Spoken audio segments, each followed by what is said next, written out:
مرزا صاحب کہاں غائب ہیں آج کل؟ آپ نظر ہی نہیں آتے، بڑے دن کے بعد ملاقات ہوئی ہے۔ یہاں بھی ہیں، بی اے پاس کر لی ہے، ڈگری بھی موجود ہے، سی وی لے کے میں کبھی کس کمپنی میں جا رہا ہوں، کبھی کس کمپنی میں جا رہا ہوں، جاب نہیں مل رہی، جاب کی تلاش میں گھوم رہا ہوں۔ بس کوئی کمپنی وغیرہ آپ کے پاس ہے تو ریفر کر دیں، سی وی میرے پاس ہے تو آپ دیکھ لیں، کوئی اگر آپ کے پاس کمپنی ہے تو کوئی اچھی۔ چلیں، اچھا کیا آپ نے مجھے بتا دیا ہے کہ آپ نے بی اے کر لیا ہے۔ حالانکہ ہمارے بہت سارے نوجوان ہیں جنہوں نے ایف اے کر لیا ہوا ہے اور بی اے بھی کر لیا ہوا ہے، ڈگریاں ان کو مل چکی ہیں لیکن نوکری نہیں مل رہی۔ اس کے لیے کام کرنا ہوگا، میں آپ کو بتاتا ہوں۔ ناظرین، یہ مسئلہ صرف مرزا قاسم کا نہیں ہے۔ ایف اے بی اے ہمارے نوجوان جو کر لیتے ہیں ان کے ساتھ یہی پرابلم ہوتا ہے۔ سی وی بنا لیتے ہیں وہ اپنا اور نوکریوں کی تلاش میں نکل جاتے ہیں، لیکن جواب نہیں ملتا۔ کبھی کسی دفتر میں جاتے ہیں تو کہا جاتا ہے کہ تجربہ نہیں ہے، اور جب تجربہ لینے کی کوشش کرتے ہیں تو کہا جاتا ہے جائیں پہلے کام سیکھ کر آئیں۔ تو پھر سوال یہ ہے کہ کریں تو آخر کیا کریں؟ کیا صرف ڈگری کافی نہیں ہے، یا آج کے دور میں ڈگری کے ساتھ کوئی ایسی مہارت بھی ضروری ہے جس سے آپ گھر بیٹھے کسی کمپنی میں کام کر کے پیسے کما سکیں؟ اچھی خبر یہ ہے کہ ایف اے یا بی اے کے بعد راستے بند نہیں ہو جاتے۔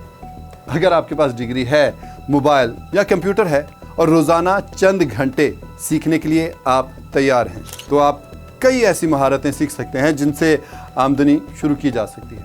لیکن ان میں سے کون سی مہارت آپ کے لیے بہتر ہے، اور سب سے اہم کون سی مہارت ایسی ہے جسے ایک عام نوجوان بغیر لاکھوں روپے خرچ کیے آرام سے سیکھ سکتا ہے؟ میں سمجھاتا ہوں، آئیے سمجھتے ہیں۔ Number 1، digital marketing. آج تقریباً ہر کاروبار انٹرنیٹ پر موجود ہے۔ کپڑوں کی دکان ہو، ریسٹورنٹ ہو، آن لائن سٹور ہو، تعلیمی ادارہ ہو یا کوئی چھوٹا کاروبار ہو، سب کو ایک ہی چیز چاہیے، اور وہ ہے گاہک۔ اور گاہک اب صرف دکان کے باہر سے نہیں آتا، وہ فیس بک سے آتا ہے، انسٹاگرام سے آتا ہے، گوگل سے بھی آتا ہے، اور دوسری آن لائن جگہیں بھی ہیں جہاں سے وہ آ جاتا ہے۔ یہی ڈیجیٹل مارکیٹنگ کام کرتی ہے۔ آپ سیکھ سکتے ہیں کہ فیس بک پیج کیسے چلایا جاتا ہے، اشتہار کیسے بنایا جاتا ہے، لوگوں تک کسی کاروبار کی پوسٹ کیسے پہنچائی جاتی ہے، اور آن لائن گاہک کیسے حاصل کیے جاتے ہیں۔ اس کام کی خاص بات یہ ہے کہ آپ صرف ایک کمپنی تک محدود نہیں رہتے، آپ ایک سے زیادہ کاروباروں کے لیے کام کر سکتے ہیں۔ اور جناب، نمبر 2 ہے ویڈیو ایڈیٹنگ۔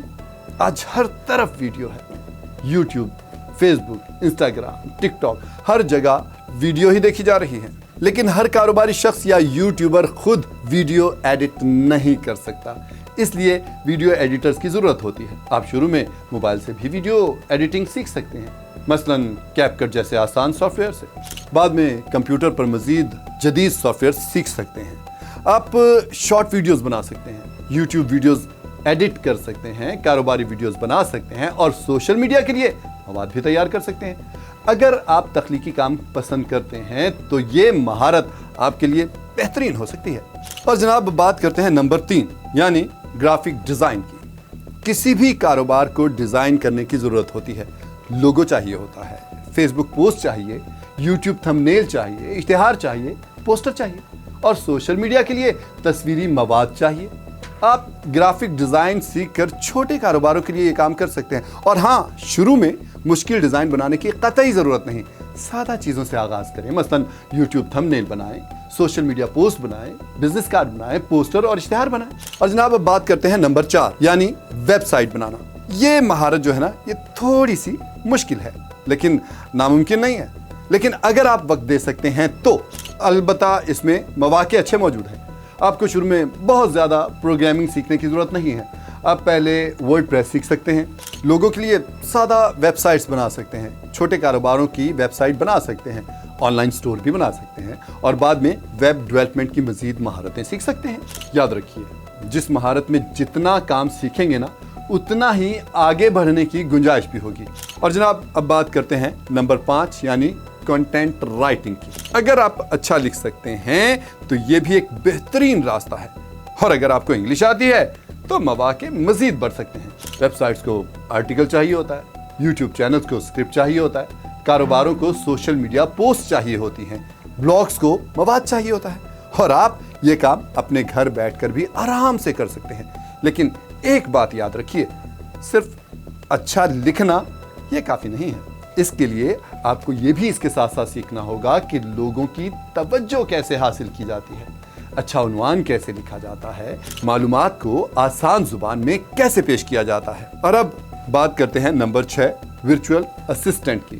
یہ نسبتاً آسان راستہ ہے۔ ورچوئل اسسٹنٹ کسی کاروباری شخص یا کمپنی کے روزمرہ آن لائن کاموں میں مدد کرتا ہے، مثلاً ای میل دیکھنا، ڈیٹا ترتیب دینا، فائلیں بنانا، معلومات تلاش کرنا، سوشل میڈیا پوسٹیں لگانا، میٹنگ کا شیڈول بنانا اور دوسرے دفتری امور بھی۔ اگر آپ بنیادی کمپیوٹر چلا سکتے ہیں اور کام کو منظم طریقے سے کر سکتے ہیں تو یہ مہارت سیکھی جا سکتی ہے، لیکن اصل مسئلہ مہارت نہیں ہے۔ یہاں ایک بہت اہم بات ہے، بہت سے نوجوان آج کل ایک غلطی کر جاتے ہیں۔ وہ کیا ہے؟ وہ یہ ہے کہ وہ ہر ہفتے نئی مہارت شروع کر دیتے ہیں، یعنی ابھی ایک کام پہ ان کو گرپ ہوئی نہیں ہے، دوسرا کام شروع کر دیا۔ آج ڈیجیٹل مارکیٹنگ، کل گرافک ڈیزائننگ، پرسوں ویڈیو ایڈیٹنگ، اور پھر اے آئی، اور پھر فری لانسنگ، اور آخر میں کچھ بھی مکمل نہیں ہوتا، نہ ادھر کے رہتے ہیں نہ ادھر کے رہتے ہیں۔ یار ایسے نہ کریں، نہ، غلط بات، ایسا نہ کریں۔ ایک مہارت منتخب کریں اور کم از کم 3 مہینے اسی پر کام کریں، روزانہ 2 یا 3 گھنٹے دیں، صرف ویڈیو نہ دیکھیں، خود کام کریں۔ مثلا اگر گرافک ڈیزائن سیکھ رہے ہیں تو روزانہ ایک ڈیزائن بنائیں، اگر ویڈیو ایڈیٹنگ سیکھ رہے ہیں تو روزانہ ایک ویڈیو ایڈٹ کریں، اور اگر ڈیجیٹل مارکیٹنگ سیکھ رہے ہیں تو کسی فرضی کاروبار کے لیے مکمل سوشل میڈیا پلان بنائیں، کیونکہ سیکھنے اور کام کرنے میں فرق ہوتا ہے۔ اور ایک بہت اہم بات، شروع میں فوراً بڑی آمدنی کی امید نہ رکھیں، ایسا نہ سمجھیں، ایسا نہ سوچیں کہ ابھی آپ نے کام شروع کیا اور آپ کے پاس دھن دولت آنی شروع ہو گئی، مال آنا شروع ہو گیا، آپ کا بینک بیلنس بھر جائے۔ نہیں، ایسا نہیں ہوتا۔ پہلے مہارت آئے گی، پھر تجربہ آئے گا، اور پھر کام ملے گا، اور اس کے بعد ہوگی آمدنی۔ آمدنی بڑھنے کا موقع آخر میں آئے گا۔ صبر کرنا ہوگا، تحمل سے۔ بہت سے نوجوان یہ سوچ کر شروع کرتے ہیں کہ 1 مہینے میں لاکھوں روپے کمانے لگیں گے۔ جب ایسا نہیں ہوتا تو وہ مہارت چھوڑ دیتے ہیں، بدل ہو جاتے ہیں نا۔ یہ غلطی نہ کریں، پہلے خود کو قابل بنائیں، پھر مارکیٹ میں جگہ بنائیں۔ اچھا جی، اب بات آتی ہے کہ ایف اے یا بی اے پاس نوجوان کیا کریں۔ دیکھیں بھائی، اگر آپ لوگوں سے بات چیت اچھی طرح کر لیتے ہیں تو ڈیجیٹل مارکیٹنگ دیکھیں، اگر تخلیقی کام پسند ہے تو ویڈیو ایڈیٹنگ یا پھر گرافک ڈیزائن سیکھیں، اور اگر لکھنے کا شوق ہے تو کنٹینٹ رائٹنگ دیکھیں، اور اگر کمپیوٹر کا کام پسند ہے تو ورچوئل اسسٹنٹ بننے کی کوشش کریں، اور اگر آپ مشکل کام سیکھنے کے لیے تیار ہیں تو پھر ویب ڈیولپمنٹ ایک بہترین اور اچھا راستہ ہے، لیکن فیصلہ آپ کو اپنی دلچسپی اور صلاحیت دیکھ کر کرنا ہے۔ اور یاد رکھیں، ایف اے یا بی اے آپ کی منزل ہرگز نہیں ہے، یہ تو صرف آپ کی تعلیم کا ایک مرحلہ ہے۔ اصل فرق اس مہارت سے پڑ سکتا ہے جو آپ اس کے بعد سیکھتے ہیں۔ آج نوکری کے لیے صرف یہ کہنا کافی نہیں ہے کہ میرے پاس ڈگری ہے، آپ کو یہ بھی کہنا ہوگا کہ مجھے یہ کام بھی آتا ہے، اور یہی چیز آپ کو دوسروں سے ممتاز کر سکتی ہے۔ اس لیے اگر آپ ابھی نوکری کی تلاش میں ہیں تو مایوس نہ ہوں، ایک مہارت منتخب کریں، روزانہ وقت دیں، کام سیکھیں، اپنا نمونہ تیار کریں، چھوٹے کام سے آغاز کریں اور پھر آہستہ آہستہ اسے آگے بڑھائیں، کیونکہ آج کی دنیا میں صرف ڈگری نہیں، ڈگری کے ساتھ کوئی نہ کوئی اچھا ہنر بھی کمانے کا ذریعہ بن سکتا ہے۔ پریشانی ختم۔